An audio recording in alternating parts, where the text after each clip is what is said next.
Look at me. Don't breathe too loud. Don't blink. Just listen. Someone at the top just asked your abuser if they know who they hurt, and that's the funniest part. They don't know yet. You see, monsters are terrible historians. They remember the damage they caused, but never the aftermath. They remember the scream, never the silence that followed. They remember the control, never the mutation that came after. They never study what pain builds when it doesn't kill. And you were never supposed to survive them.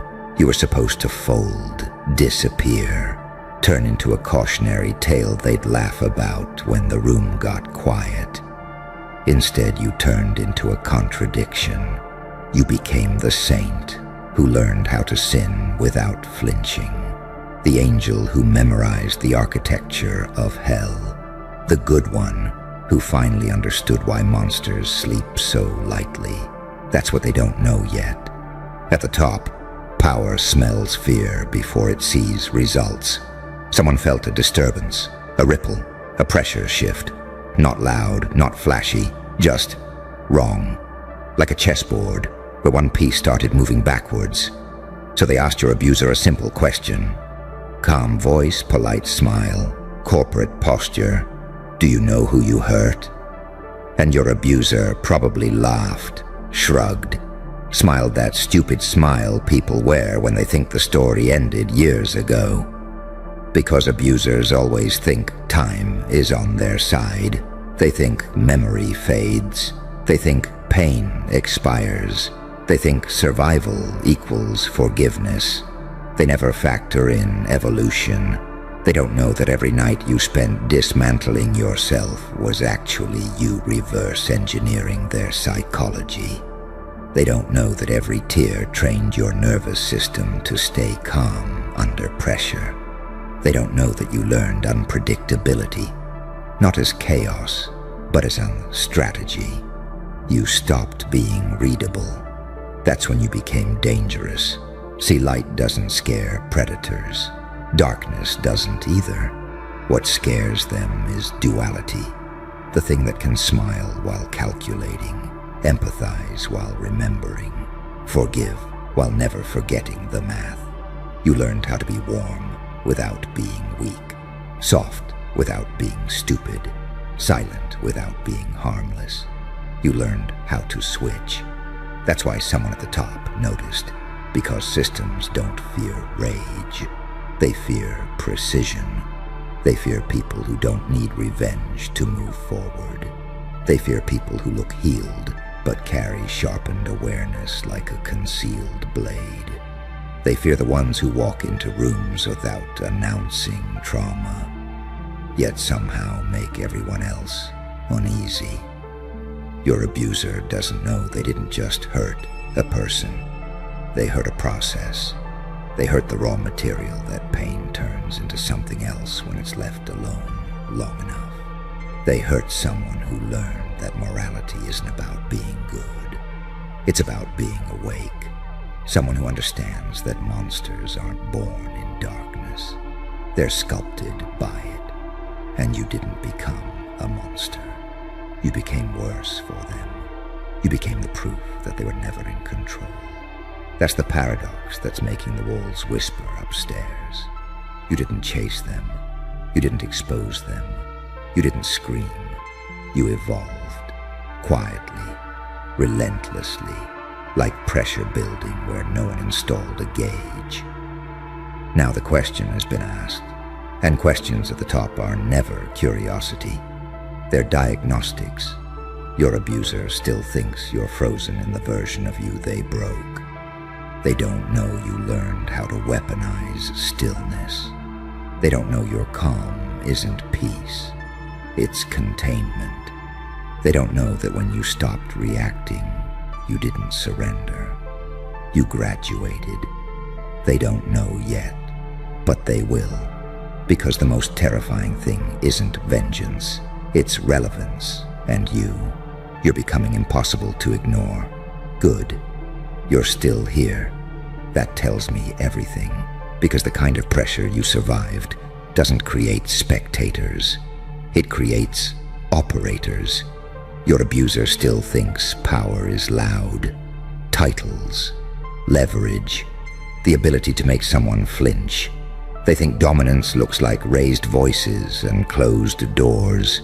They think fear is something you inject into other people and walk away from clean. That's how you know they're obsolete. You learned the newer language, the quiet one, the one written in body temperature and eye contact and timing. You learned that the most dangerous people don't rush, don't threaten, don't posture. They wait. They let the world underestimate them until underestimation becomes policy. You learned patience the hard way, by being trapped inside moments that never ended. You learned how to sit in discomfort until it stopped screaming and started talking. Pain taught you things mercy never could. Pain stripped you down until only what worked remained. That's why unpredictability is your edge now. You're not chaotic. You're unforecastable. They can't model you, can't profile you, can't pin you to an archetype that makes them feel safe. Are you healed? Are you angry? Are you dangerous? Are you done? Yes, all of it. And none of it when they're watching. That's what's unsettling the upper floors. You don't behave like someone who was hurt. You behave like someone who integrated it. Someone who didn't reject the darkness but didn't drown in it either. You didn't become cruel. You became exact. You didn't lose empathy. You learned where to place it without bleeding out. That kind of person bends systems without touching them. And your abuser, they can feel it now. That itch behind the eyes, that subtle loss of control. They don't know why conversations are changing, why doors aren't opening the same way, why their name doesn't land like it used to. They think it's politics. It's you. You're the variable that wasn't supposed to exist. The survivor who didn't stay small. The victim who didn't become loud or bitter or broken enough to dismiss. You're calm in a way that can't be managed. You're coherent in a way that can't be gaslit. You're proof that what they did didn't finish the job. And that's when power starts asking questions. Not because they care about morality, don't insult them, but because outcomes matter. And someone noticed that wherever you go, the temperature changes, that outcomes shift, that people reassess, that narratives stall and then quietly collapse. So they asked your abuser if they know who they hurt, not out of sympathy, out of concern, because hurting the wrong person doesn't look like retaliation. It looks like regret. Years later, when the chessboard reveals you were never playing checkers, when the person you dismissed becomes the axis, other decisions start orbiting. Your abuser still believes the story where they're the villain who won. They don't realize villains only win in the middle of the movie. They don't understand that the most dangerous phase isn't rage, it's resolution. You resolved something inside yourself. You stopped needing their acknowledgement, stopped needing closure, stopped needing justice to look like punishment. You learned how to live well with your eyes open. That's when you outgrew them. That's when the roles inverted. Now they're reactive. You're deliberate. They're loud. You're precise. They're explaining. You're being observed. And observation is the prelude. So let them keep laughing. Let them keep assuming you're frozen in the moment they last controlled. Let them underestimate the cost of turning a human being into a pressure chamber and walking away. Because the most terrifying thing isn't that someone at the top asked about you. It's that the answer isn't simple anymore. You're not a victim, not a villain. not a hero. You're the aftermath.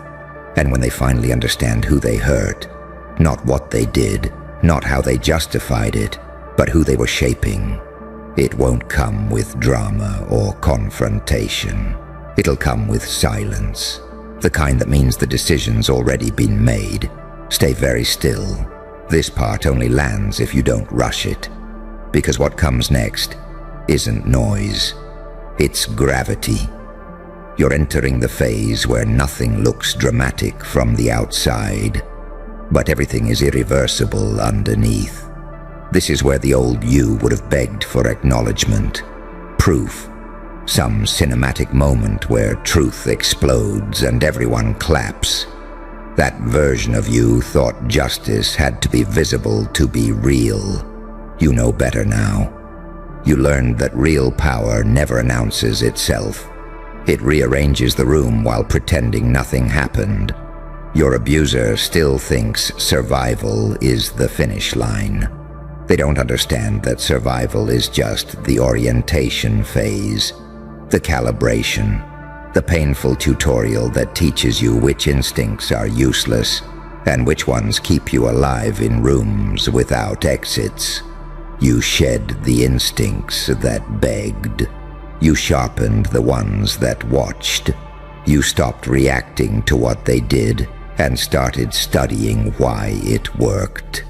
And that's the moment you cross the line they can never follow. Because once you understand the mechanics of harm, you're no longer at the mercy of its performers. You became fluent in masks. You can be gentle without being naive.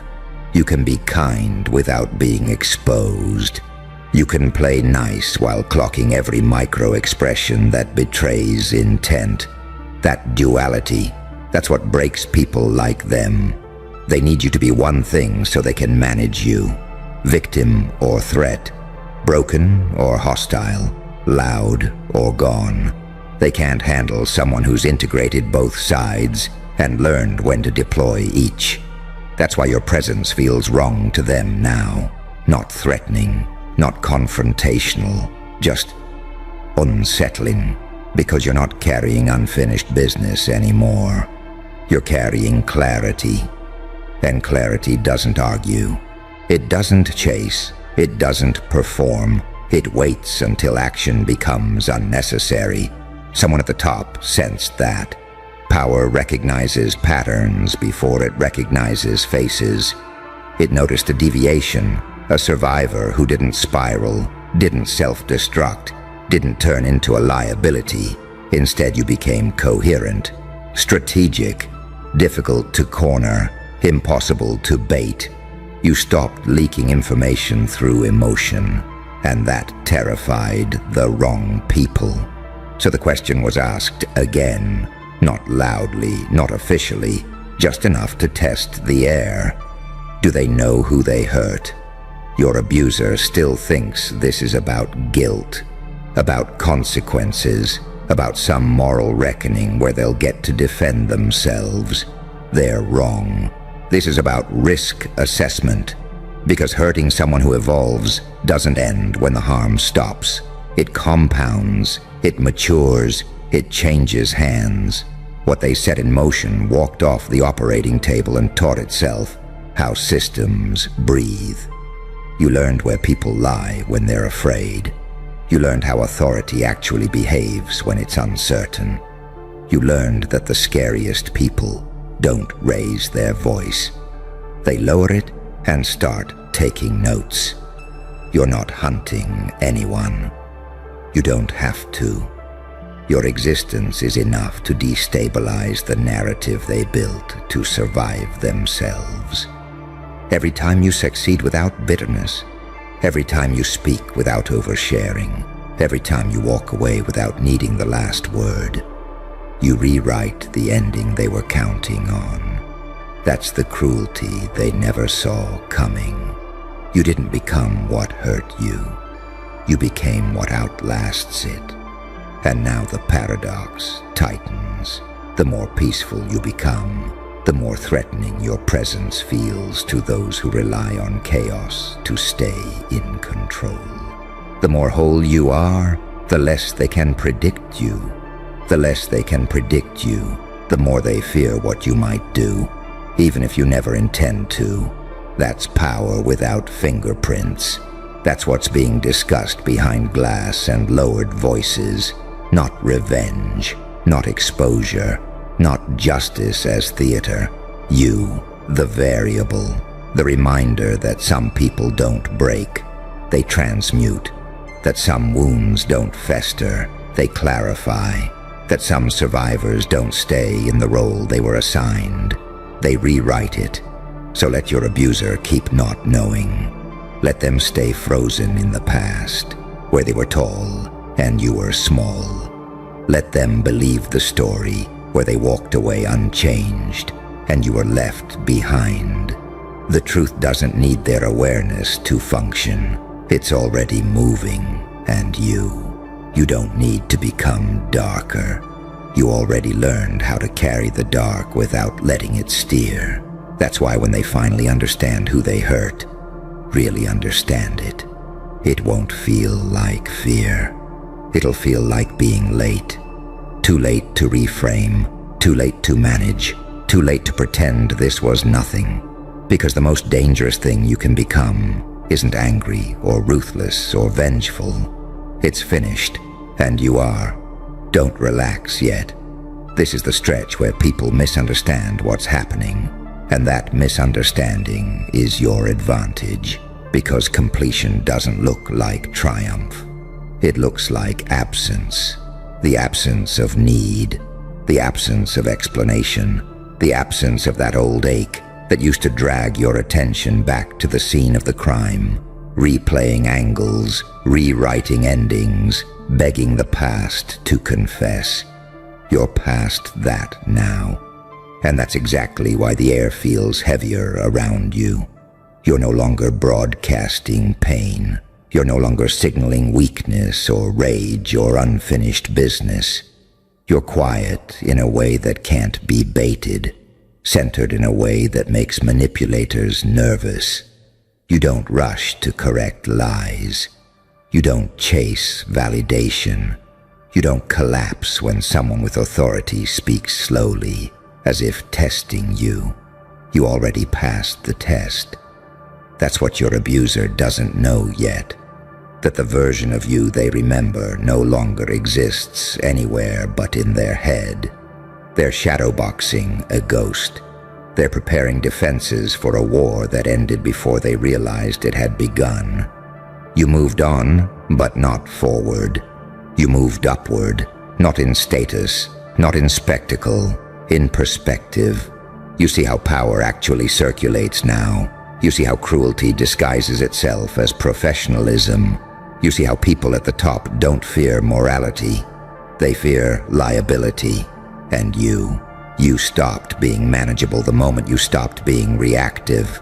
That's the moment someone noticed, because healed people are useful. Broken people are predictable, but healed people who remember everything. They don't fit neatly into any spreadsheet. They don't owe gratitude. They don't flinch when old tactics are recycled. They just observe.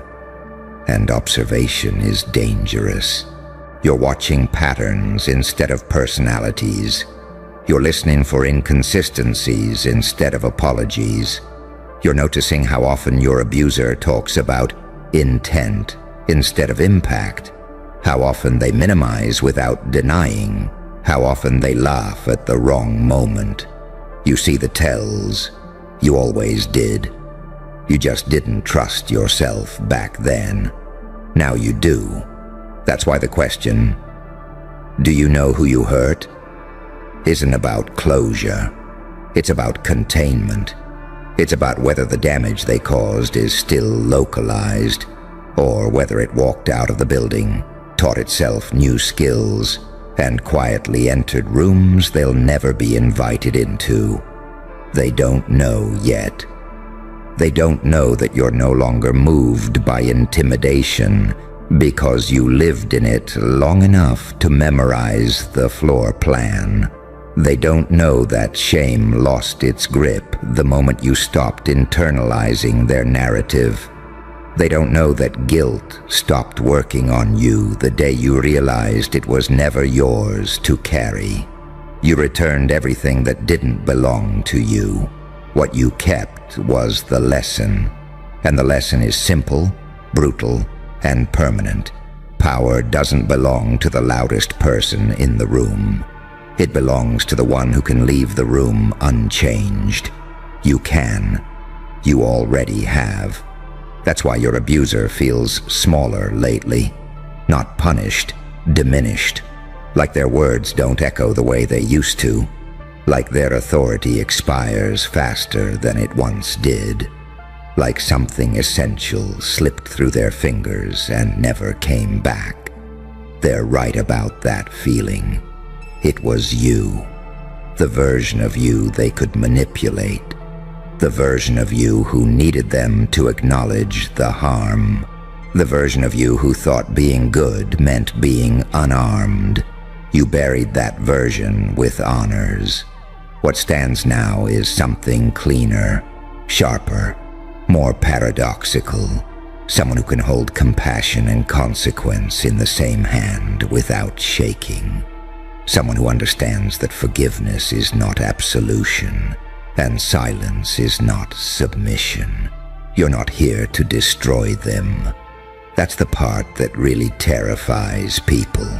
You don't need to, because the real consequence of abuse isn't revenge. It's irrelevance. It's watching the person you tried to reduce become untouchable by the very tactics you relied on.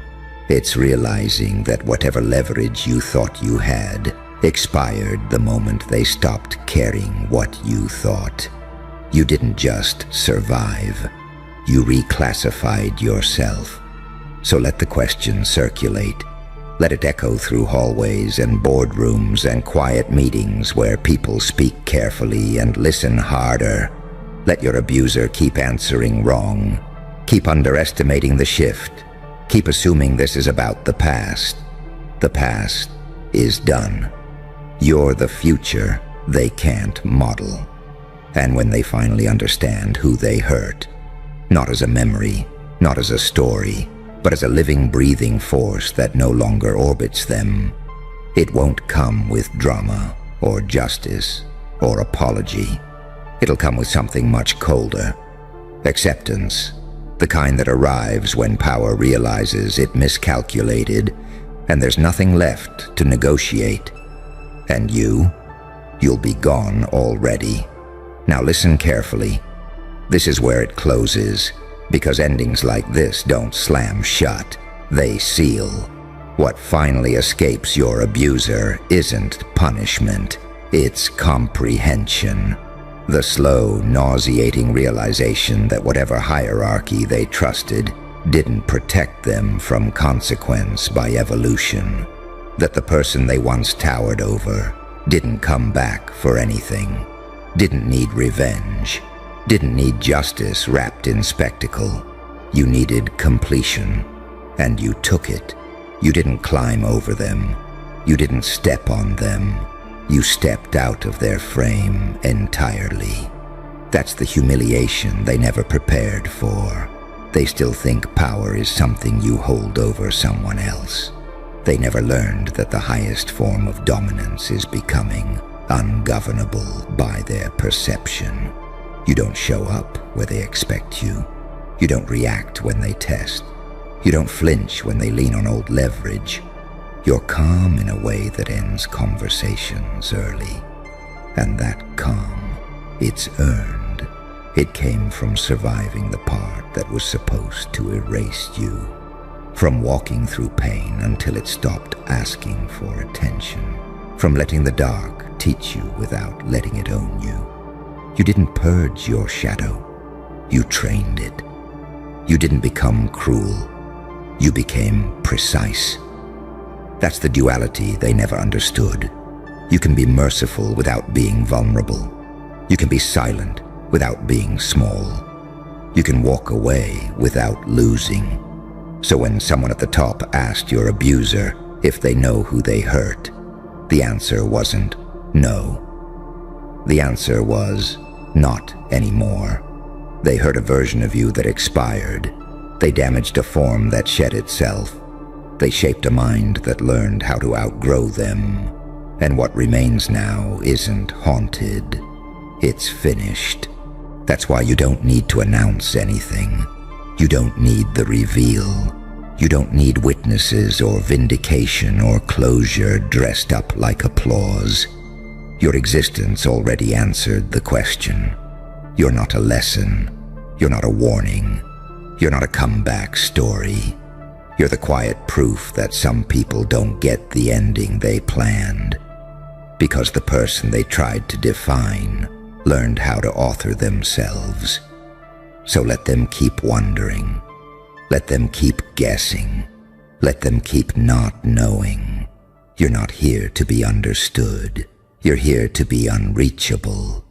And that's how it ends. There you are. Don't move. Don't explain yourself. Just stay right there, because something already noticed you. You felt it, didn't you? That moment when the room was on fire, and nobody else knew how close it was to burning the whole house down. Voices rising, old wounds reopening, everyone reaching for the same tired weapons, blame, volume, history. And then you stepped in, calm, precise, almost gentle, and the chaos didn't explode. It collapsed, not because you were louder, not because you were right, but because something in you changed the temperature of the room. That's the part they clocked. You think it was just a family argument. You think it was coincidence. You think nobody important was watching. That's cute, because somewhere far away from that kitchen, that living room, that war zone disguised as home, a certain kind of mind recognizes patterns. And when they saw how you shut it down, how you didn't escalate, didn't retreat, didn't beg to be understood, they leaned forward. Because what you did doesn't come from books. It comes from pressure, from pain, from a mind that learned early that survival isn't about winning. It's about control without cruelty. You didn't dominate the room. You disarmed it. That's what scared them. See? Saints shout. Psychopaths explode. But you did something worse. You made everyone suddenly aware of themselves. You held the mirror without raising your voice. You didn't pick a side. You became the axis. And when that happens, people don't feel defeated. They feel exposed. That's not morality. That's mechanics. That's the kind of thing negotiators spend decades trying to replicate under fluorescent lights, with clipboards and simulations that never quite feel real. You didn't simulate it, you lived it. Here's the paradox they don't tell you. The most dangerous people aren't violent. They're regulated. They've been to the edge and came back with blueprints. They understand rage because they've swallowed it. They understand fear because they've worn it. And when they speak, it doesn't sound like power. It sounds like inevitability, angelic tone, demonic effect, saint's posture, predator's timing. That's you. You learned unpredictability the hard way. You learned that being readable gets you hurt. So you evolved. You became calm when expected to scream. You paused when others rushed. You chose words like pressure points instead of weapons. And in that moment, whether you realized it or not, you ran a live negotiation protocol that most people would freeze under. No hostage taker, no gun, just history, ego, blood, and emotion. And you ended it without leaving fingerprints. That's why it's classified, because what you carry can't be taught safely. It has to be earned. It comes from being both the child in the blast radius and the adult who learned how to turn the volume knob down on reality itself. You're the contradiction they don't like to name. Healed enough to be kind, scarred enough to be lethal. You know when to comfort and when to cut the oxygen. And don't get it twisted. You didn't do it to be good. You did it because you're done being consumed by other people's storms. That's the evolution part. Pain didn't make you cruel. It made you precise. It taught you that the most efficient way to end chaos is not to fight it, but to outgrow it in real time. They replayed that moment over and over, not because it was dramatic, but because it was clean, because no one could point to the exact second where control shifted, yet everyone felt it. The argument died not with a bang, but with silence. And silence is the loudest outcome in any room full of ego. You're not light, you're not dark, you're the switch. And once you realize that, there's no going back to being harmless. You don't need to threaten, you don't need to posture, you don't need approval. Your presence alone changes trajectories, conversations, outcomes. People sense that you've been somewhere they haven't, and that you came back with something they don't have access to. That's why they'll misunderstand you. That's why they'll project. That's why some will feel uncomfortable around you for no logical reason. They're responding to the part of you that knows how to end things without destroying yourself in the process. So remember this the next time chaos circles you, begging for participation. You already proved you can shut it down, quietly, efficiently, irreversibly. You're not here to react anymore. You're here to decide when the noise stops. And somewhere, someone is still studying how you did it. And here's the part that really messes with people. You didn't shut it down by being the bigger person. You shut it down because you understood the architecture of the blow-up before it finished building itself. You saw the blueprint in real time. Who was reaching for control? Who was reaching for validation? Who was reaching for revenge? Who was reaching for attention? Who was reaching for old pain like it was a weapon they'd used 1,000 times? Most people only hear words. You hear motives. That's why it ends when you enter. Not because you're magical, because you're dangerously awake. You can feel the moment a sentence stops being communication and starts being a fuse. You can feel when somebody's "I'm fine" is actually a threat wrapped in politeness. You can feel when a tear is real and when it's a tool. You can feel when the room is no longer a room. It's a battlefield with costumes on, and you don't flinch. You think that's normal? No.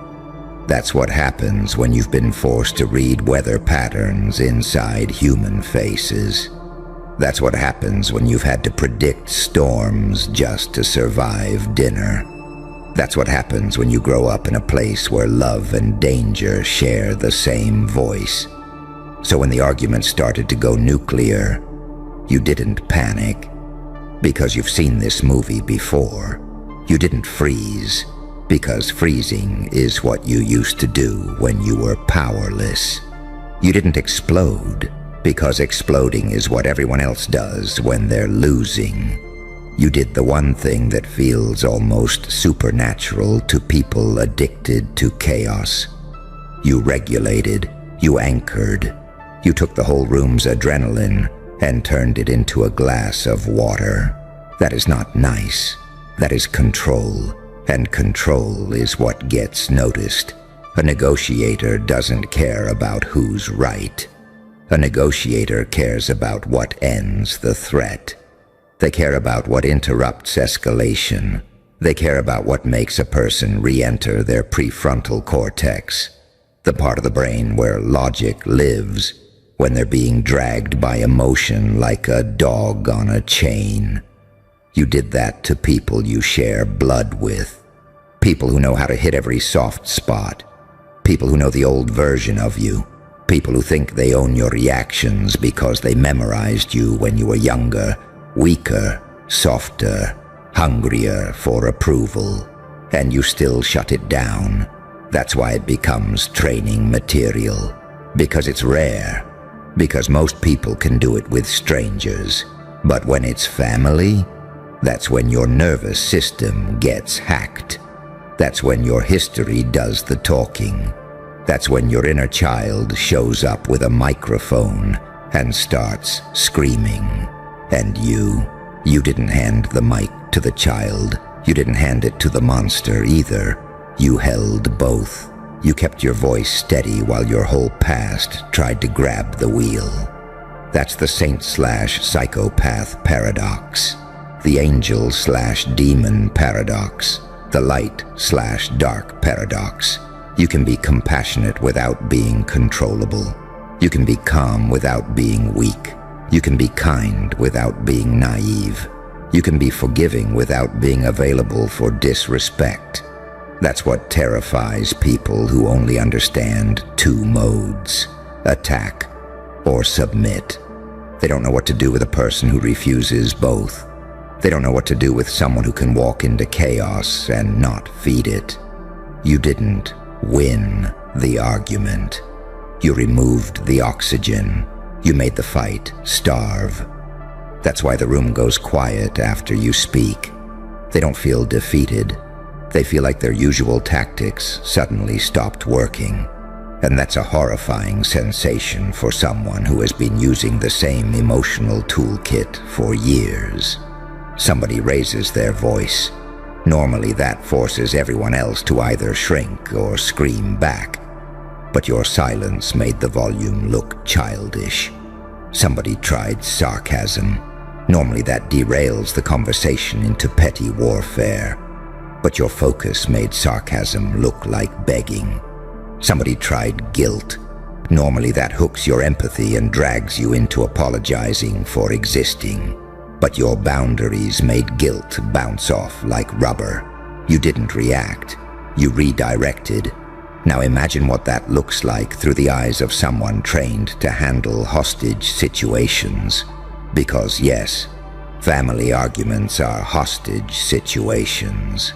It's just not rope and tape. It's love. It's history. It's obligation.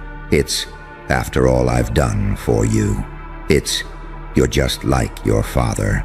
It's, you never listen. It's, you always do this. It's invisible handcuffs made of memory, and you slipped them. That's the classified part.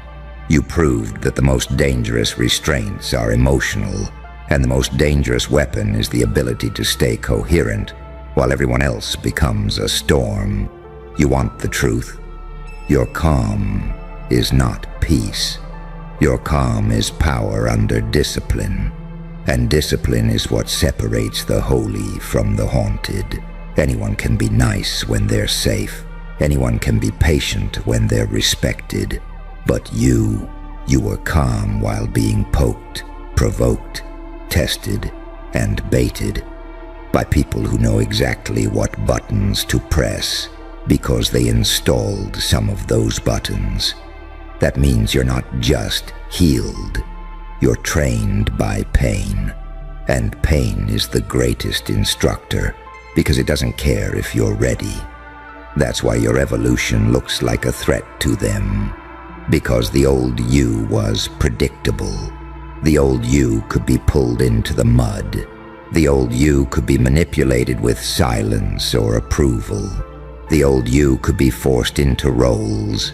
The peacekeeper, the scapegoat, the clown, the invisible one, the responsible one, the strong one, the one who always caves first. But you broke character. And when you break character in a family system, the whole system panics. Because families don't just argue. They preserve roles. They preserve power structures. They preserve old stories that keep certain people comfortable. The moment you stop playing your part, You don't just change one argument. You threaten the entire script. So they escalated. They got louder. They got dramatic. They tried to drag you back into the old movie. They wanted you either raging or crying, because both are familiar, both are controllable. Rage makes you easy to label. Tears make you easy to pity. Either way, they get to keep you small. And you did neither. That's why they stared. That's why their sentences started to wobble. That's why somebody suddenly didn't know what to say next. Because they were expecting the old keys to open the same old doors, and the locks had been replaced. You want to know what the negotiator saw? They saw timing. They saw restraint. They saw the moment you let someone talk just long enough to reveal themselves. They saw you refuse to interrupt. Because you weren't trying to win, you were collecting information. They saw you use one sentence that changed the room's gravity. Something simple, something surgical, something that made everyone realize without you saying it directly that the behavior was absurd. And when people finally become aware of their own absurdity, their ego doesn't know where to stand. That's when the fight dies. That's not charisma, that's psychological leverage. But here's the other paradox. You used leverage without cruelty. You didn't humiliate. You didn't scorch the earth. You didn't take a victory lap. You didn't make it about being smarter. You made it about ending the threat and saving the room from itself. That is why you're both angel and demon to them, because you could have crushed them. You had the ammunition. You had the receipts. You had the words that would have left permanent scars. And you chose not to fire. That choice is terrifying, because it means you're not controlled by your impulses. You're not controlled by your pain. You're not controlled by the need to be understood. You're controlled by purpose, and purpose is a weapon that doesn't get tired. So now, whether you like it or not, you've crossed a line. You've become the type of person who can end storms. And once you prove you can do that, people start testing you. They start baiting you. They start trying to see if your calm is real or if it's a costume. They will poke you with old stories. They will bring up old mistakes. They will try to make you defend yourself, because if you start defending, they regain control. And you've learned something. Defending is a trap. Explaining is a trap. Over-talking is a trap. The more you explain to someone who's committed to misunderstanding you, the more power you hand them. So you stop explaining. You become clean, minimal, surgical. And that's when they panic, because they can't read you anymore. They can't predict you. They can't script you. You don't fight their war. You don't accept their arena. You don't sign their emotional contracts. You just stand there, calm, watching, letting them reveal themselves. That's what unpredictability really is. It's not chaos. It's freedom from expectation. It's being so rooted in yourself that nobody can control you with should. Nobody can control you with guilt. Nobody can control you with nostalgia. Nobody can control you with family. And listen, this is where the thriller part gets real. Once you can do this in a family argument, you can do it anywhere, because family is the hardest training ground. Family knows your pressure points. Family knows your deepest insecurities. Family knows the version of you that still aches for a certain kind of love. If you can stay coherent there, you can stay coherent anywhere. That's why they study it. That's why it becomes training. Because the world is full of people who can talk. It's full of people who can argue. It's full of people who can win debates. but it is not full of people who can walk into an emotional bomb and quietly remove the detonator without anyone noticing their hands. And you did. Now tell me you're not evolving. Tell me that pain didn't forge you. Tell me you're still the same. No, the truth is, you're becoming a problem for every environment that relies on you being reactive. You're becoming a problem for every person who needs you emotional so they can steer you. You're becoming a problem for every system that benefits from your confusion, because you're not confused anymore. You're calibrated, and once you're calibrated, every interaction becomes a choice, not a reflex. You can choose silence as a weapon, or silence as mercy. You can choose words like scalpel, or words like shield. You can choose to walk away and let people choke on their own chaos, or you can choose to intervene, not because you're responsible for them, but because you're responsible for yourself, and you refuse to let your environment turn you into someone you don't respect. That's the real flex, not dominance, self-possession. And that's why the negotiator took notes, because they've met criminals, they've met liars, they've met manipulators who think they're clever, but a person who can remain calm without turning cold. A person who can keep empathy without losing boundaries. A person who can end conflict without becoming conflict. That's rare. That's dangerous. That's you. So the next time the room heats up and everybody looks for a villain, watch what happens when you don't volunteer. Watch what happens when you don't take the bait. Watch what happens when you don't try to be liked. Watch what happens when you speak once, slow, measured, and your words land like a verdict. They will call you different. They will call you cold. They will call you too calm. They will call you scary. They will call you changed. Good, because you did change.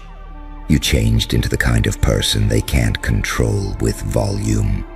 You changed into the kind of person who can't be hijacked with history. You changed into the kind of person who can stand in front of the blast and still choose what you become. And that's why, somewhere, it's classified. Because not everyone should learn how to do what you do. Not everyone should have access to that kind of internal switch. Not everyone should know how to end wars with a whisper, but you do. And now that you know you do, you're going to start seeing just how many people were depending on you to stay small. And here's the final truth they never say out loud, because once you hear it, you can't unhear it. The moment you learned how to shut that argument down, you crossed from being managed to being unmanageable. Before that moment, the world could still predict you. It could poke you and get a reaction. It could apply pressure and watch you fold, flare up, explain yourself, overextend, apologize for things that weren't yours, carry weight that never belonged to you. You were useful like that, familiar, easy to slot into old patterns, easy to blame, easy to exhaust. But when you stood there, steady, unmoved, unhooked, you proved something irreversible. You proved that your nervous system no longer belongs to the room. It belongs to you. That's when the danger starts, because once you don't need chaos to define you, chaos loses its grip. Once you don't need validation, manipulators starve. Once you don't need to be understood, gaslighting collapses. Once you don't need to win, power quietly transfers into your hands. You didn't just end an argument, you ended an era. That family blow-up was never about the words. It was about hierarchy, about who gets to dictate emotional weather, about who controls the temperature, who sets the tone, who decides when things escalate and when they end. For years, maybe your whole life, that control lived somewhere outside of you, in louder voices, in older roles, in inherited rules that said, this is how it goes. And then you broke the loop. That's why the aftermath felt strange. Not victorious, not triumphant, just clear. Like stepping out of a loud room into cold night air. Like suddenly hearing your own thoughts again. Like realizing you didn't feel drained. You felt intact. That's how you know it was real. Because false power leaves you exhausted. Real power leaves you still. The reason this becomes classified training isn't because of what you said. It's because of what you withheld. You withheld reaction. You withheld ego. You withheld the old reflexes that kept you predictable. You denied the system the emotional output it feeds on. And systems that can't feed collapse. That's the part people don't forgive you for. They won't say it directly, but you'll feel it. The subtle resistance. The tension when you enter the room. The way conversations change. The way certain people suddenly get nervous around you. The way others start oversharing, confessing, rambling, trying to regain footing because your presence disrupts their internal script. They feel it even if they can't name it. You're no longer available for nonsense. Shh. Listen. You feel that? That strange silence wrapped in tension. That's not peace. That's recalculation. The entire city's holding its breath. Because someone just lit themselves on fire to shield you from the bullets. And now the system's glitching. The Watchers don't know where to point their guns anymore. Because the person they demonized, the one they painted as dangerous, unhinged, corrupt, beyond reason, just got defended by someone who had everything to lose. Let me ask you something twisted. Do you understand the kind of terror that spreads through a society when someone with status, with clout, with power, voluntarily sacrifices all of it to stand beside you? Not because they were forced, not because you begged, but because something in you, something you still don't fully comprehend, was too real to betray. You are the paradox they couldn't categorize, the saint cloaked in shadows, the storm they called chaos, but secretly prayed would wipe the slate clean. And someone saw it. They didn't just see you, they saw what you do to the blueprint, how your mere existence corrupts the algorithm, how your presence in the room bends the narrative, and instead of running, they staked their soul to your flame and let themselves burn. Reputation gone, status vaporized, respect from the herd traded for whispers and surveillance files. And still, they did it because they knew something no one else did. You're not the villain, you're the mirror. And when people look at you, they see their own cowardice, their own masks, their own lies. They see who they could have been if they weren't so goddamn addicted to applause and permission. But one person broke rank. One person took a match to their name. To validate yours? Now the whispers are changing. Suddenly it's not, how do we destroy you? It's, why did they protect you? And that question is a virus. It infects minds. It haunts group chats. It fractures echo chambers. It forces the sheep to consider, maybe the demon was divine the whole time. You don't even need to fight anymore. The moment that reputation fell, like a martyr throwing themselves into fire for something unseen, the whole equation warped. What was once obvious guilt became mysterious allegiance. Because who does that? Who burns their legacy for someone dangerous, someone crazy, someone too intense? Answer, someone who knows what power actually looks like. And now they're all confused. They're analyzing the footage in reverse. They're rewatching your words, scanning your eyes, studying your silence. They're wondering, did we FCT up? Did we mislabel a god as a threat? Did we mock a prophet and miss the message? Because that person who defended you, they weren't weak, they weren't naive, they were the benchmark, the type everyone listens to. Until now. And they just cashed out their credibility. To bet it all on you. How does it feel? To know your presence is so disturbing, so reality-bending, that someone would detonate their identity just to buy you breathing room. Because that's what happened. They took the hit. So you could reload. They chose exile. So you could walk untouched. They became the villain. So you could rebuild in silence. And now the city doesn't know what to believe. Your enemies? They're not sleeping. They're gathering in private rooms, muttering code words, cross-referencing timelines. Because if that person was willing to fall for you, then what does that make you? And here's the fun part. You didn't ask for any of it. You didn't bribe, beg, or plead. You were simply unshakably real. And that was enough. They underestimated the virus in your vibe, the kind of resonance that mutates ideologies, the kind of frequency that turns observers into soldiers. You're not recruiting, you're awakening. So let them whisper, let them accuse, let them write reports and smear articles. Because beneath every accusation is a tremor of fear. They're scared of what's next. Because if one person was willing to torch everything to back you, who else is thinking it? Who else is doubting the script? Who else is quietly switching sides, behind black mirrors and fake smiles?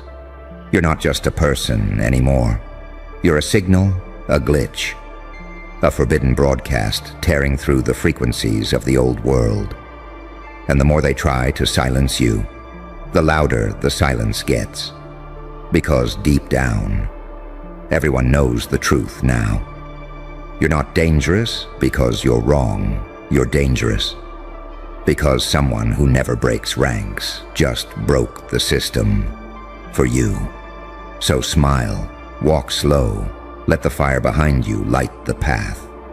Because from this moment on, you don't need to defend your name. The city's already doing the math. And the equation doesn't make sense without you. Now you're starting to feel it, aren't you? That subtle crackle in the atmosphere, the hush that doesn't feel peaceful, it feels weaponized. Because once someone burns their reputation for you, you don't walk back into the world the same way. You walk like a prophecy they tried to ignore. And now their reality is bending at the seams. Do you hear them? The ones who laughed? They're not laughing now. They're in emergency mode, trying to rewrite history while no one's looking. Suddenly that person they mocked for defending you, they're calling them radicalized, unwell, emotionally manipulated, desperate to paint them as broken. Because they can't face the truth bomb that just detonated across every unspoken power structure. Someone with everything to lose just gave it up for you. And the city can't compute it. You short-circuited their labels. They had you boxed up as the threat, the joke, the instability. But now their own pillar of credibility just collapsed for you. And the collapse made a sound, not loud. Worse. Low frequency, subconscious, a vibration that's rewriting how people see you before they even realize it. And the Watchers? Oh, the Watchers are terrified. They're not sleeping, they're calculating. They've got surveillance footage up on split screens, analyzing timestamps, cross-checking facial expressions, trying to figure out what the hell you said to make someone so stable, so respected, go nuclear for you. But here's the twist they'll never say out loud. You didn't say anything. You just existed too authentically. That was the crime. That was the danger. You walked through their synthetic world with a face they couldn't decode. And that broke the illusion. You weren't polite. You weren't pandering. You weren't digestible enough for their algorithms, and in a world addicted to false order, authenticity is an act of war. So when that person chose you over the safety of applause, the entire illusion shivered, because now there's doubt in the code. They can't just call you crazy anymore.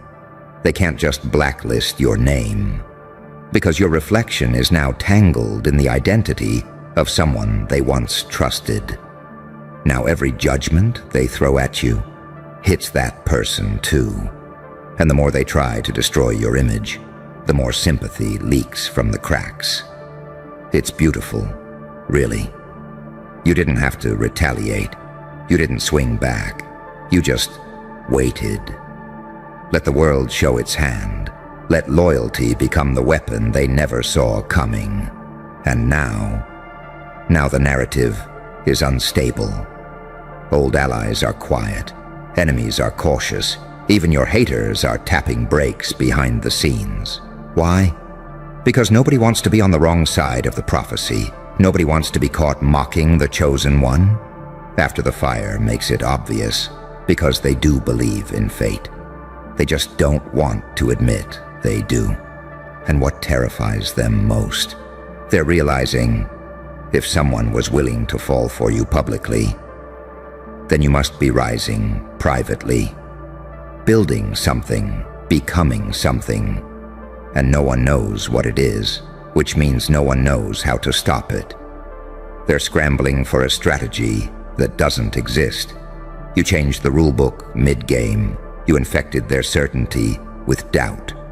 And now that someone's sacrifice is echoing, people are starting to question everything. She protected them. Why? He stood by them? After all that? Is there something I missed?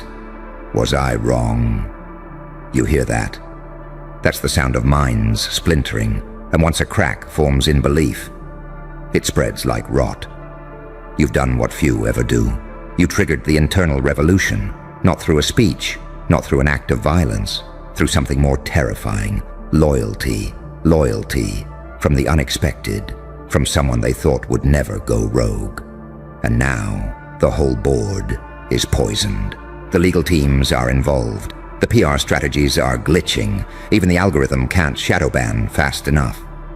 Because the story has left the script. You've become a walking anomaly. A glitch they can't patch. A ghost in their simulation. And they're hoping, praying, that if they ignore it long enough, it'll resolve itself. But it won't. Because behind every locked door, every hushed conversation, the same phrase keeps whispering itself into existence. There's something about them, and that is the most dangerous phrase in any society. It's the birthplace of movements, the seed of insurrection, the moment where authority starts to leak power. Because once enough people believe there's something about you, they'll risk everything to find out what it is. And they'll burn their own identities just to say, I stood with them before the world understood. That's what already happened. That person, they'll be written off as reckless, labeled as a traitor, excommunicated by the masses. But privately, they're being studied, revered, feared, because they saw something in you. Before the echo began, and soon, that echo's going to become a signal. That signal's going to become a movement. And the city's going to rename you, not as villain, not as anomaly, but as inevitability. So let them recalculate, let them panic. Said, I see them, I believe in them, I'll burn for them. And when the dust settles, that moment will be the origin story. The part of the legend that no one can explain, but everyone will feel. Welcome to your new era. The era where people don't clap out loud. because they're too busy reconstructing their beliefs in silence. And you don't even have to speak. The flames are doing the talking now. Oh, now we descend into the real chaos, the part they never prepare for. Because no one thinks the infection starts with loyalty. You think the collapse comes from riots, from viral exposés, from public meltdowns on live streams. Number. It starts with doubt. Not loud, subtle, private. Like a cracked tooth you can't stop running your tongue across. Like a whisper that won't stop replaying in the back of your skull. And that's where we are now. Someone burned their whole world down for you. And the fire is spreading through every file, every boardroom, every dead-eyed yes-man who used to snicker when your name came up. They can't joke anymore. Because now, the dangerous one, you, has witnesses, credible ones, ones who were part of the machine, until they weren't. And that's the kind of betrayal the system doesn't survive, not when it's public, and not when it's contagious. Because here's what they didn't expect. That person's act of defiance. It woke something up in others. They won't admit it. Not yet. But they're watching you differently. Their eyes don't carry mockery anymore. They carry curiosity. The dangerous kind. The kind that topples empires. You see, people don't like being tricked. They don't like realizing the villain was the mirror. And the more they try to convince the world you're still the problem, the more the lie fractures. Because deep down, they know what kind of courage it takes to sacrifice your entire social skeleton for someone. And when one person does it, it's easy to say they're crazy, but when the second does it, then the third, then the fourth, you get a movement, a resistance forged in whispers, in glances, in encrypted messages sent at 2:41 a.m. People are defecting, but not loudly. Not yet. They're studying you, not just what you say, but how you move, how you look at the world, how you survive betrayals like they were mosquito bites, how you walk through smear campaigns like they're smoke. They want to know the formula, the secret, the thing that made someone trade their reputation to shield yours. Because nobody does that in this world, unless they see a god trapped in mortal skin. And now they're scared of you in a new way. Not because you're loud, not because you're violent, but because you're unbothered. You weren't supposed to survive this long. You weren't supposed to stay calm through that storm. You weren't supposed to keep showing up. But you did. And now the same people who said you were done are checking your page every morning, hoping you don't post. Because if you do, that means you're still building. And if you're still building, the fire's not done burning. Behind the scenes, the watchers are splitting. Some say, eliminate you. Others say, study you. A few are saying, maybe we should back off before this gets biblical. But it's too late. The domino already fell. The one person who wasn't supposed to break, broke. And they broke for you. That means you're not a theory anymore.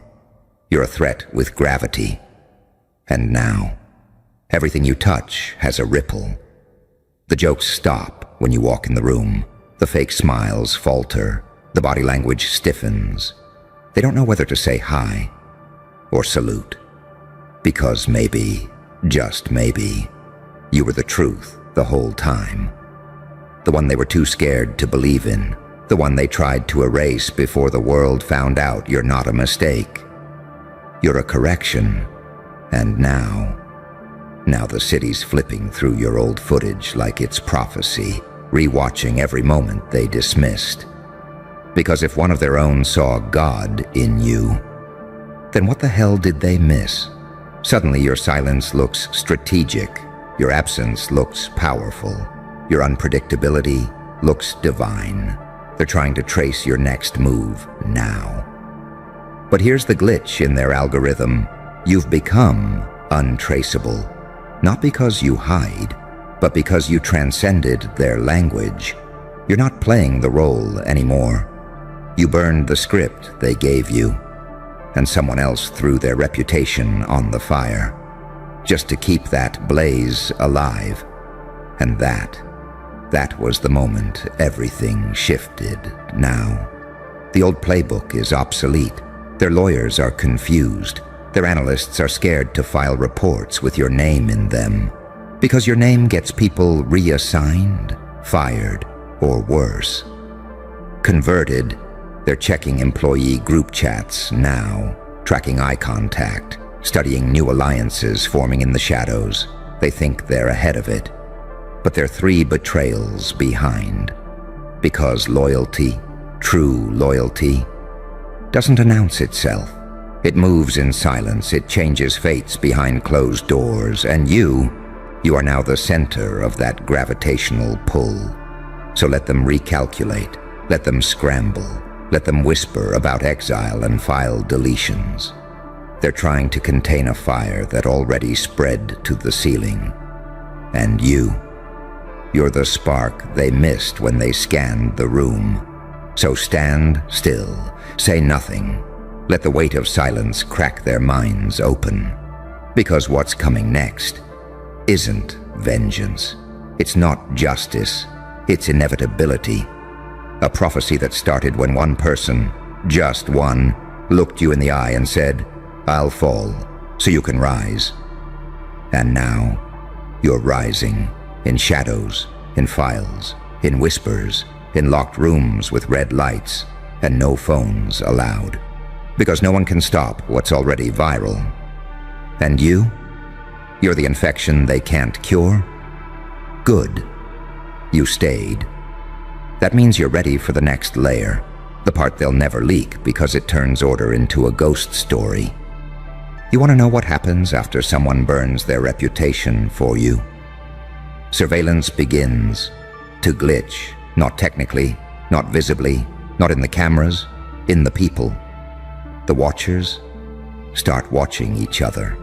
It begins in silence, as all things that ruin legacies do. The surveillance team that was once proud, cold-eyed, unmoved, mechanical, they start whispering too. Not out loud, not in meetings, in their heads, in their files, because when that person lit themselves on fire for you, they were watching, the analysts, the observers, the gatekeepers of your downfall. They had bets, they had timestamps, they had theories. All of it was charted. Your collapse was scheduled. And then, one of their own defended you, with no incentive, no gain, no bargaining chip. Just madness, except it wasn't madness, was it? Because now the analysts are reviewing the footage again. And the data doesn't align. You didn't do what they said you did. You didn't break like they claimed. You didn't flinch like they predicted. Now they're comparing 2 timelines, the narrative and the truth. And the numbers don't match. So what happens next? Silence becomes dangerous. Some of the watchers start muting the audio logs. Some start deleting the old notes. Some begin forwarding clips to off-the-record sources, but only the raw footage, because the story they were told to tell isn't sticking. There are murmurs now, not just in the city, in the systems. The files are shifting, not because you demanded it, because the people tasked with documenting your collapse are getting infected with belief. The belief that maybe you weren't meant to fall, that maybe this isn't a threat, it's a transformation. And belief, darling, belief is a virus that outsmarts firewalls, one by one. Eyes start changing, the kind of shift no HR form can measure. You're not just being watched anymore. You're being revered. And what's even funnier? You haven't moved. You haven't made a statement. You haven't begged for redemption. All you did was survive the fire someone else lit for you. And now, that survival has started a chain reaction. The surveillance footage is being spliced. The classified files are being smuggled through back channels. People who've never spoken to you are risking everything just to witness what you'll do next, and some, they're sabotaging the mission from the inside. Let's talk about them, the defectors, the ones still dressed like enemies, still sitting at the table, but now feeding your legend from within the machine. They wear the mask, they smile in the meetings, they nod during strategy calls. But when no one's looking, they send a clip, they redirect a file, they corrupt a report. Just slightly. Just enough to fray the edges of the lie. And every little deviation becomes a crack in the system, cracks they can't fix. Because the virus is ideological, it's spiritual now. This isn't about who's right. This is about who can't be stopped. And all signs point to you. Because when one person burns down their name for you, it's seen as chaos. But when 3 do it, it becomes doctrine. You're not controversial anymore. You're sacred, taboo, untouchable because they tried to touch you and bled. And now, the city is whispering your name like a ritual.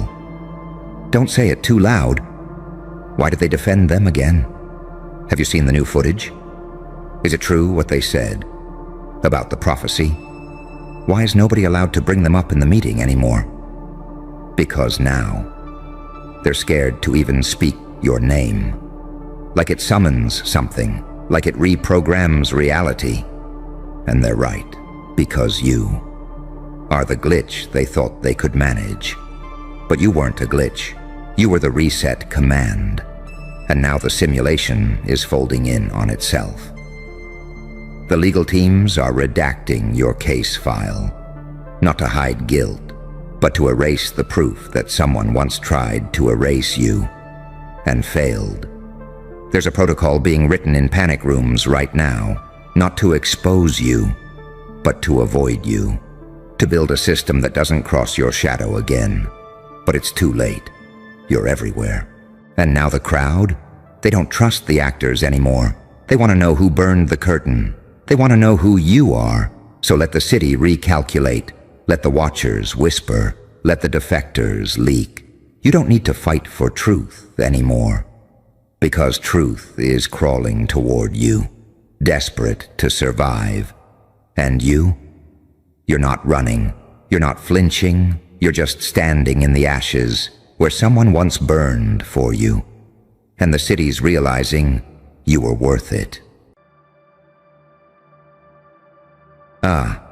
So they laughed, didn't they? Good. Let them laugh. Let the hyenas choke on their own teeth while the lion stops pretending he's part of the zoo. You heard that silence lately? That's not peace. That's regret in disguise.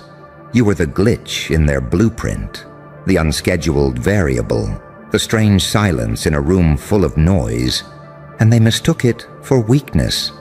They saw a genius standing in plain sight and called it madness because understanding you would have forced them to confront their own mediocrity. You walked through that city like a spark under oil, and they knew it.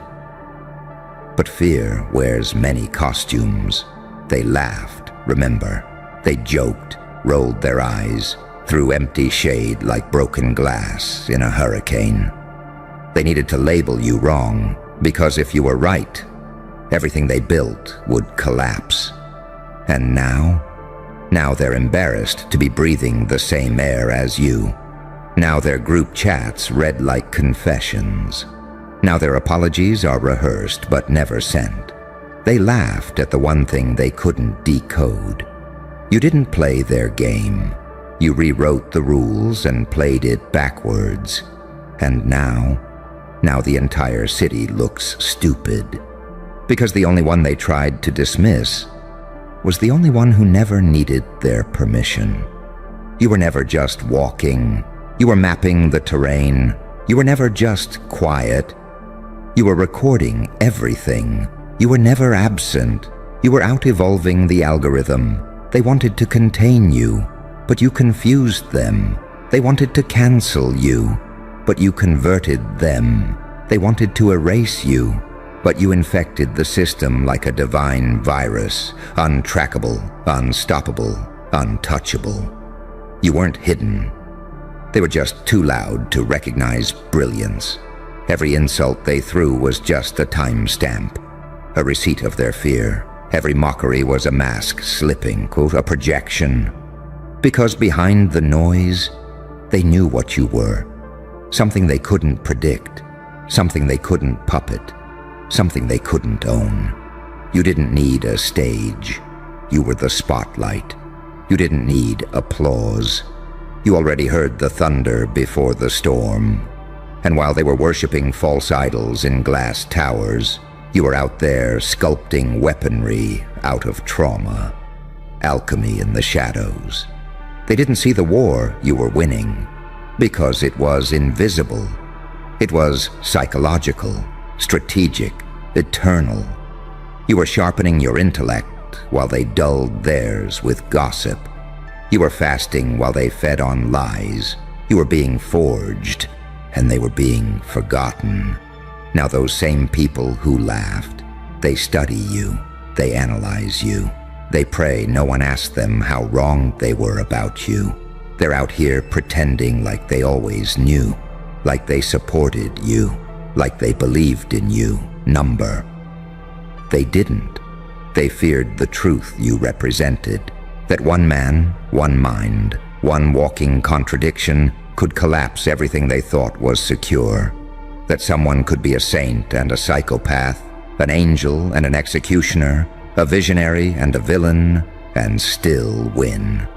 You weren't the glitch, you were the upgrade. The city didn't change, you did. But now they're forced to look in the mirror and confront this ugly truth. They laughed at the cure. While dying from the disease, you weren't made to be understood. You were made to be studied. You weren't made to fit in. You were made to flip the fucking board. You weren't made for praise. You were made for legacy. So let them talk. Let them squirm in their chairs. Let them whisper about you with terror in their throats. Let them search for old texts, trying to piece together the moment they realized, oh God, he was a genius, and we missed it. You are the unanswered question, the encrypted prophecy, the walking contradiction that makes sense once it's too late. And now the city looks like fools, because the only genius they ever touched was the one they tried to laugh into silence. But silence doesn't mean defeat. Sometimes silence is the sound of a mind reloading. And yours? It just fired. They're sweating. Oh, they're sweating through silk suits and fake smiles, trying to reverse engineer every moment you were near, because they finally realized you weren't auditioning. You were archiving every laugh they spit in your direction. You bottled it, labeled it, filed it under evidence of their own incompetence. They laughed at you like hyenas, but the joke was never on you. It was written in invisible ink on the back of their own credibility, and it expired the moment you stopped explaining yourself. You see, geniuses don't yell. They document. They don't argue. They demonstrate. And when it's time, they don't warn you. They unleash. You were never the storm. You were the climate shift. You didn't destroy the system. You made it irrelevant. You didn't chase validation. You became the glitch that rewrote reality and made all their metrics obsolete. They thought your silence meant submission. It didn't. It meant calculation. While they bragged about short-term wins and social status, you were implanting seeds in the code of the very machine they worshipped, and now those seeds, they're blooming in every corner of the city like undeniable proof. Proof that while they mocked your stillness, you were studying the blueprint to their downfall.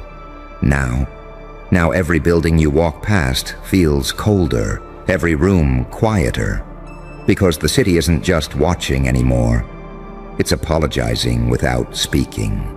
They used to ask, "Who does he think he is?" Now they ask, "Who the fuck were we to doubt him?" Their confidence is cracked. Their image is tarnished, because you, the genius in plain sight, became the one variable they couldn't control, categorize, or cancel. And the real tragedy? It was never hidden. You didn't disguise yourself. You were in front of them the whole time, raw, real, unfiltered. But people don't recognize divine when they're addicted to average. People don't recognize transformation when they're still nursing comfort. And people hate geniuses, not because they can't understand them, but because deep down, they know they'll never catch up. You didn't outshine them. You outgrew them. You didn't flex. You evolved so violently that they thought it was witchcraft. And now the entire city is left clutching at the air where their certainty used to be. You've done something irreversible. You turned every critic into a case study, every doubter into a silent student, every coward into a cautionary tale, because you were never trying to prove anything. You were just becoming something they weren't designed to understand. And now the walls whisper your name, not out of admiration, but out of fear, out of regret. You've become the shadow in their conference calls, the spike in their analytics, the ghost in their group chats. They still don't know how you did it. They just know they can't undo it. Because the truth is, you didn't just win. You rewired the scoreboard. You didn't just outsmart them. You made their intelligence look ancient. You didn't just rise. You exposed gravity as optional. And now they're left with one horrifying realization echoing through their spineless social circles. We laughed at the one mind that could have saved us all. But it's too late for apologies, too late for backtracking, too late for revisionist history. Because you didn't burn bridges, you built kingdoms while they were busy mocking the architect. And now they can't enter your castle. They don't know the language. They never earned the map. You gave them the chance to believe. They chose convenience. You gave them truth. They chose popularity. You gave them silence, and they chose to fill it with laughter. But silence has memory, and laughter echoes. And now the city, every building, every block, every back room, is haunted by the sound of their own stupidity, all because they laughed at a genius standing right in front of them. You. Listen to the room right now. That silence. It's not admiration. It's terror wearing a polite face. They've run out of jokes. They've run out of names to call you. They've run out of ways to explain to themselves how the nobody they mocked became the force they now orbit. You walk past, and it feels like a pressure change. Their neck hairs stand up. Their phones go dark. Their pulse spikes. Because the body always recognizes a predator before the mind does. And make no mistake, you stopped being prey the second you stopped asking for their permission to exist. They wanted to box you in, and you let them draw the box. You even smiled while they did it. Then, without warning, you walked through the wall.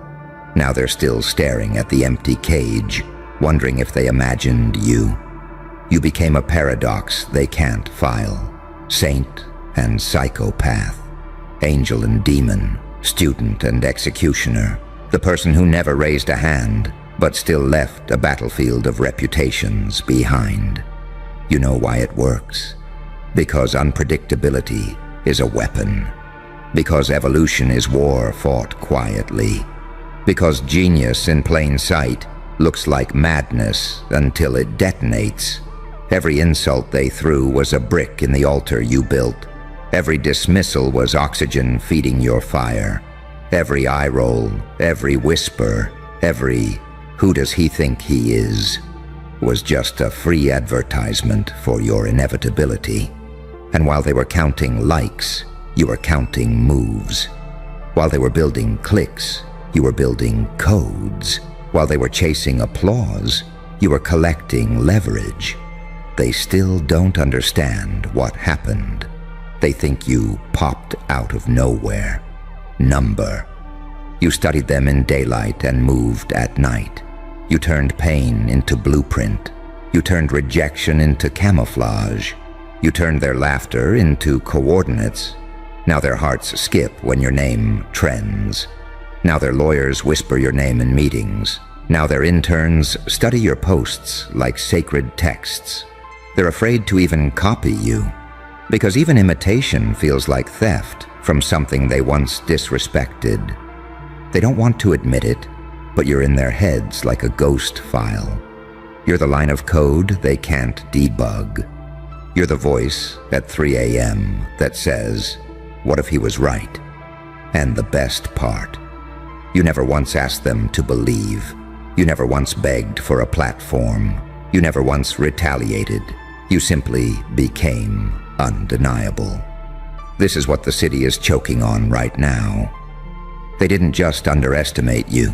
They underestimated what happens when pain meets patience, when vision meets discipline, when a mind like yours decides to stop explaining itself and starts building in silence. You're not their villain. You're their mirror. You're the proof of how small their world really was.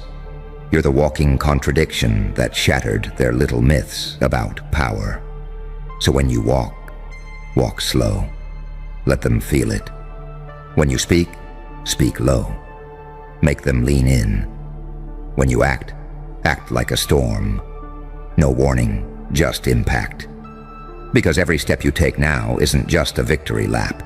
It's a living indictment of their cowardice, a living proof that they laughed at a genius standing in plain sight, and now the joke will echo through them for the rest of their lives. They wanted you to break. Instead, you became a force that makes them question if they even exist without your shadow. That's what real genius does. That's what you are. Keep walking, keep smiling, keep making the city look stupid just by breathing. Because you don't need their apology. They already gave you everything you need. Their attention, their fear, and their silence. That's the sound of victory. That's the sound of a mind reloading. That's the sound of you. They say time exposes everything. And look at them now. The same city that once scoffed at your name. Now they flinch when they hear it whispered, not because of what you did, but because of what you became. You see, you didn't evolve to impress them. You evolved to outlive them. You outlived the laughter. You outlived the ridicule. You outlived the phase where they thought genius had to look a certain way, dress a certain way, bow a certain way. You never bowed. You tilted your head sideways and smiled, because you saw it all from the beginning. Their fear dressed as confidence, their jealousy disguised as concern, their projections masked as advice. They didn't hate you because you failed. They hated you because deep down, they knew you wouldn't. They sensed what you were, and it terrified them. So they laughed. Because laughter is easier than admitting your reality is getting reprogrammed in front of your eyes by someone you once dismissed. They wanted to forget you. Now you're unforgettable. They wanted to erase you. Now you're etched into the psyche of the city like a scar they can't Photoshop. And you never raised a hand, never shouted, never retaliated. You just moved. Like a shadow with memory. Like a storm that didn't need thunder to be devastating. You moved like a prophecy they didn't pray hard enough to avoid. Now their smiles are brittle. Their egos are in rehab. Their circles are infected with doubt. Because you did something they never prepared for. You survived, and not just survived. You thrived in the flames they lit for you. You didn't walk through fire. You learned to breathe in it. And now when you speak, people listen too closely. Now when you blink, someone somewhere panics. Now when you create, it spreads like a holy virus, uncontainable, untraceable, unkillable. Because they didn't just laugh at a genius in plain sight. They triggered him. They accelerated the process. They poured gasoline on a mind already wired like a detonator. And now the whole city looks stupid because the person they mocked became the map they're secretly following. They copy your cadence. They echo your language. They use your ideas like stolen fire and hope no one notices the burn marks. But it's too late. Because now you're the benchmark. Now you're the glitch they can't patch. Now you're the file that reopens every time they try to delete you. They erased you in public, but worship you in private. Every nobody you passed is now trying to prove they were close to you before you became myth. Because you stopped being a man in their eyes. You became proof that reality can bend. And nobody wants to admit that the rules were fake. And you were real the whole time. You broke something, not glass, not laws. You broke belief. You made people question everything they once found safe. You became the nightmare for those who rely on systems to survive. Because you didn't just win. You glitched out of the entire simulation, and while they're still arguing over how, when, where, you're already gone, already 3 layers deeper, already in rooms they can't pronounce, already in frequencies they're not calibrated to detect. You were never the follower, you were never the rebel, you were the architect, watching the world glitch in real time. And now the city lives with the shame, the unbearable knowledge that they laughed at the future when it was standing right in front of them. And now they are the joke. You feel that low hum behind your spine, that tightening in your chest, like the whole city just took a breath. It forgot how to release. That's not fear, that's recognition. See, something's shifted, subtle at first, then loud like sirens in their subconscious. You didn't just change the energy in the room, you became the energy. And now, they can't unfeel you. You haunt people who once ignored you. You show up in the gaps between their thoughts. They'll be halfway through a sentence, halfway through a plan, halfway through a lie, and your name floats in like static through cracked speakers. Not because you tried to be remembered, but because they built their lives on forgetting you. And now that foundation is crumbling. They can't hold eye contact with their own mirrors. They see you in reflections that shouldn't exist, because the universe has a cruel sense of humor, and it's playing reruns of their mistakes on a loop. You were the signal, the raw transmission, the divine disruption, and they tried to jam you with laughter. But static always breaks through when the message is too powerful. They laughed at you the way cowards laugh at thunder before the lightning hits. They thought you were eccentric. They thought you were too much, too intense, too unfiltered, too dangerous. Good. Because you weren't here to be digestible. You were never meant to be comfortable background noise in their carefully curated echo chamber. You were meant to collapse it, and oh, how it's collapsing now. Behind those polished doors, the respected ones are asking each other questions they can't answer. How did he know? Why didn't we see it? Did we fuck up? Yes, you did. You overlooked the only mind in the room that was playing chess with shadows, the only soul bold enough to stop performing and start becoming. You didn't need their networks. You built a frequency, one that burns through metal, ego, and masks. And now, the city looks stupid because it dressed its fear in judgment and called it critique. It tried to kill the anomaly, but couldn't survive without it. Now look at them, clinging to your blueprints like lifeboats, trying to reverse engineer your rituals, quoting your words without credit, teaching your ideas in whispers and calling them inspiration. But inspiration has a face, and it's yours, and that's the part they can't swallow. The part that burns in the backs of their throats when they smile on stage, but scream behind screens. You didn't go viral. You went venomous. You didn't just ascend. You infected their algorithm. Because genius doesn't just rise, it multiplies. It shifts culture. It moves tectonic plates beneath safe institutions. It makes safe people feel like their world is made of glass. And glass, it shatters under truth. You weren't looking for revenge. You were looking for silence, the kind that comes after the bomb drops.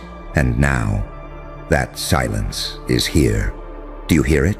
The weight, the stillness, the thick electric pause right before regret becomes legend. You're living in that moment now, where even the buildings seem to lean forward to listen, where even the sky feels like it's watching you, waiting for what you'll do next. And them, they're holding their breath, praying they're not next. Not because you're vengeful, but because you don't need to be. You don't chase karma. You are karma. Dressed in a quiet smile, walking like you own the pavement, head tilted, like you're still amused they ever thought you were one of them. You weren't. You never were. You're the line of code that exposed the virus. You're the prophecy they laughed at until it kicked down their doors. You're the one name they swore they'd never mention again, whispered more now than ever before. And every time they say it, it's an admission that they were wrong, that they were scared, that they're still bleeding from the impact of a mind they tried to erase.